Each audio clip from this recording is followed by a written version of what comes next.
So we've been called to the scene of an elderly patient that has taken a fall down the stairs. Upon entering the residence, we have determined that the scene is safe. We would be wearing our BSI. We've determined that there is only one patient in need of care. We will not be needing any additional resources besides the EMS staff we have on site already. While I begin the primary assessment, I'm going to have my partner stabilize the C-spine. So I'm going to check her level of responsiveness. We've determined, in the assessment of sick or not sick, she is sick based on her appearance. So we're going to check her level of responsiveness. Ma'am, are you okay? No response to verbal. I'm going to give her a trap squeeze. Still no response. I'm going to give her a sternum rub. Still unresponsive. So we're going to now check her airway. Going to give a head tilt chin lift maneuver.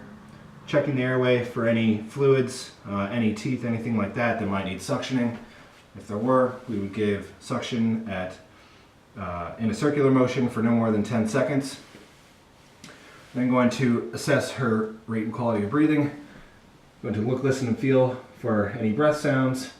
Examine the rise and fall of the chest.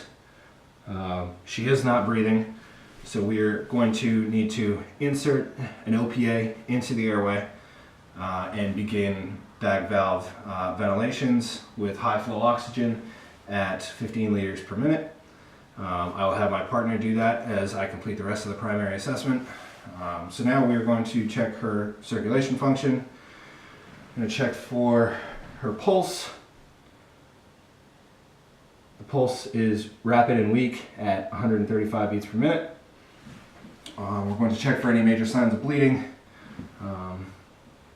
Looking for any signs of blood on our gloves as we work down the body. Checking the extremities on both sides. Coming down to the chest, through the abdomen,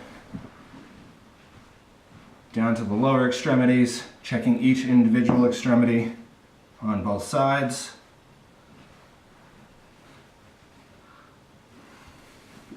We would then examine her skin color and condition. So she is pale, cool, and diaphoretic, showing signs of shock. Given that she is unresponsive, she's not breathing, we're going to send her priority 1 to the nearest appropriate trauma facility. We're then going to expose the patient and begin our rapid trauma assessment. So starting at the head, we're going to palpate the forehead, checking for any decap VTLS all the way down through the body. Check around the eyes, looking for any ecchymosis around the cheekbones, the mandible. Looking for any CSF coming out of the nose, mouth, or ears. Any signs of basal skull fracture on the back side of the head. Going to check the cervical spine for any vertebral step-off. Looking for any JVD, any vertebral or tracheal deviation. We are now going to place a C-collar on her, and we are going to work down to the chest, checking the sternum for integrity, palpating the rib cage, checking that for any signs of fracture and its integrity, palpating the 4 quadrants of the abdomen, checking for any swelling, signs of tenderness, checking the pelvis, lifting up and pushing down, checking for its integrity,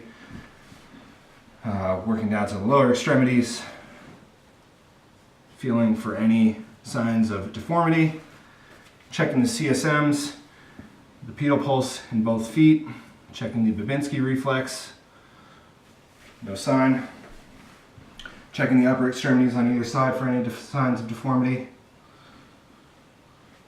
We're then going to roll the patient.